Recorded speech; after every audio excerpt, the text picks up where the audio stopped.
Mr. Johnson. Use your mic.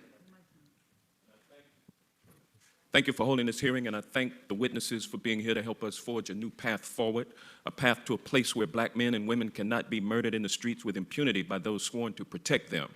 Mr. Floyd, know that we grieve with you and your family on the loss of your brother, and my heartfelt condolences go out to you and to your entire family. And Ms. Underwood Jacobs, I offer my sincere condolences to you and your family on the loss of your dear brother. Mayor Morial, throughout recent times, we've seen repeated instances where black people, often unarmed, have been killed by a police officer, and if the death results in a use of force investigation, that investigation most often is conducted by the law enforcement agency that employs the officer who used the deadly force. Isn't that correct? That's traditionally the way it works. And Professor Butler, we've also witnessed these use of force investigations being overseen by the local district attorney who works hand in hand, day after day, year after year, with the same officer and with the agency that employs the officer who used the deadly force in the case that's under investigation. Isn't that correct? Yes. And Attorney Crump, we've seen time and time again that the investigation becomes long and drawn out, and at some point, months or even years later, the local prosecutor takes that case before a secret grand jury, and out of that grand jury usually comes what's called a no bill, which is a refusal to indict the officer who committed the homicide. Isn't that correct? Yes, sir, Congressman Johnson. And Professor Butler, because grand jury proceedings are secret, the public never learns exactly what the prosecutor presented to the grand jury. Isn't that correct?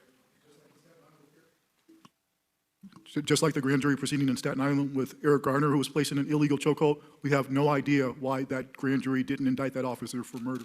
It becomes just another justified killing of a black person by the police in America. Wouldn't it be fairer if the homicide investigation were undertaken by an independent police agency, Attorney Gupta? I think it would. It would also give the community members much more faith in their legal system if there was an independent investigator in these kinds of cases. And Attorney Eiffel, wouldn't it be better for the use of force investigation to be overseen by an independent prosecutor? Without question. And Professor Butler, wouldn't it inspire public confidence and trust if the law required transparency in the investigation and that the results of the independent investigation be made available to the citizenry within a reasonable period of time, but not 2 years later, like in the Michael Brown case in Ferguson?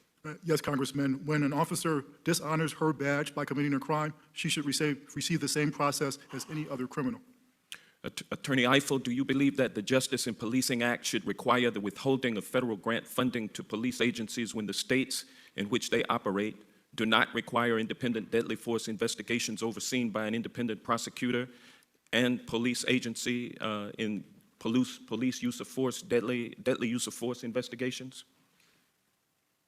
I believe there needs to be an entire overhaul of the funding that goes from the federal government through the Department of Justice to local police departments to ensure that they comply with Title VI of the Civil Rights Act of 1964, which prohibits the federal government from giving money to local programs that engage in discrimination. And one way to ensure that this is not discriminatory is to ensure that there are independent investigations of police killings of unarmed Americans, and particularly unarmed African Americans. Thank you. Last, Attorney Gupta, many police officers are protected from being questioned in use of force investigations because of so-called cooling off periods mandated under state law like in Minnesota or under labor contracts negotiated by police unions like the Fraternal Order of Police. Cooling off periods prohibit investigators from interviewing an accused officer for a period ranging from, say, 48 hours to sometimes as long as 10 days after an incident. They give police officers a chance to learn the facts uncovered in the investigation and also to create their storylines, get the storyline straight. Cooling off periods for police officers can undermine the integrity of investigations into police misconduct. Isn't that correct? That's correct. Is it time for the federal law to mandate restrictions on cooling off periods, as has been mandated by Department of Justice consent decrees with police departments in Los Angeles, Seattle, New Orleans, Albuquerque, and also Portland? Yes, the Justice Department specifically put those kinds of provisions into consent decrees because they were a real problem, not only in individual investigations, but frankly undermined the community's faith in the independence and fairness of an investigation with setting up two different sets of rules for people. The gentleman